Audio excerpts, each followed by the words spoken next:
रविवार का दिन था। राजू अपने दोस्तों के साथ पार्क में खेलने गया। पार्क में उसके दोस्त सुरेश ने कहा, चलो हम छुपन छुपाई खेलते हैं। हाँ, ये एक अच्छा आइडिया है।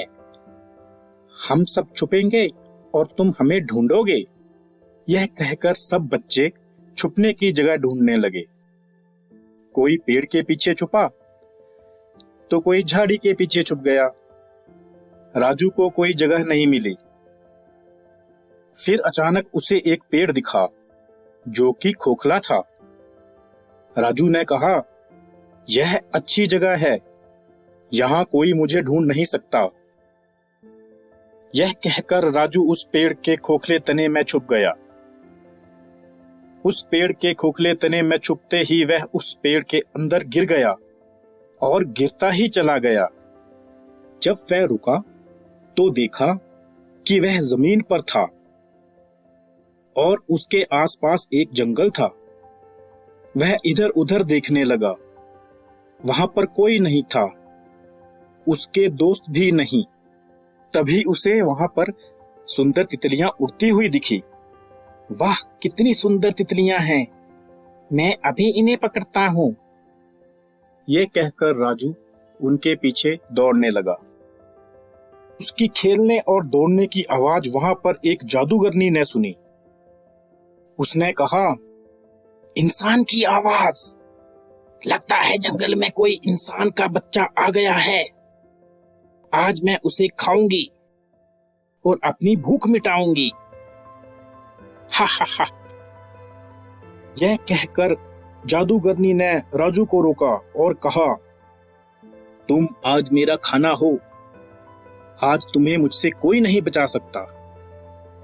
राजू यह सुनकर डर गया और भागने लगा, लेकिन जादूगरनी ने उसे पकड़ लिया और अपने घर ले जाने लगी। राजू रो रहा था और बचाओ बचाओ चिल्ला रहा था। उसकी आवाज वहां से जाते हुए एक राजकुमार ने सुनी।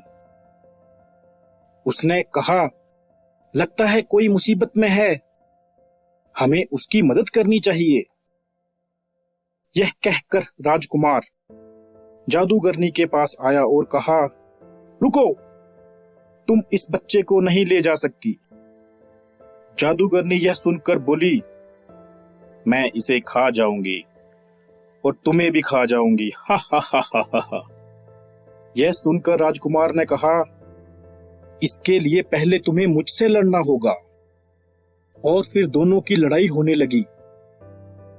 लड़ाई के बाद राजकुमार ने जादूगरनी को मार दिया और राजू को कहा, डरो मत बच्चे, मैं इस जंगल का राजकुमार हूं। तुम कौन हो और यहां कैसे आए?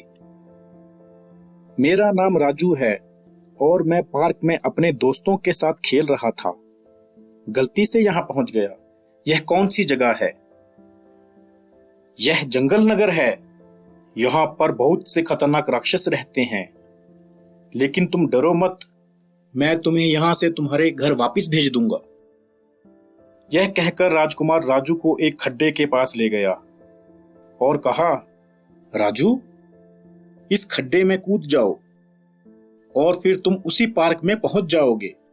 राजू ने उसका धन्यवाद किया और फिर वह उस खड्डे में कूद गया। उस खड्डे में कूदने के बाद राजू जब बाहर निकला तो वह फिर से उसी पेड़ के पास था। उसके दोस्त उसे ढूंढ रहे थे। सुरेश ने कहा, अरे राजू, तुम कहां चले गए थे? पता है हम कितने परेशान हो गए थे। राजू ने कहा, सॉरी दोस्तों, मैं बस जरा सा खो गया था। तो बच्चों, इस कहानी से हमें यह शिक्षा मिलती है कि हमें कभी भी किसी भी हाल में भगवान पर भरोसा नहीं छोड़ना चाहिए। वह हमेशा किसी न किसी रूप में हमारी मदद के लिए जरूर आते हैं। धन्यवाद।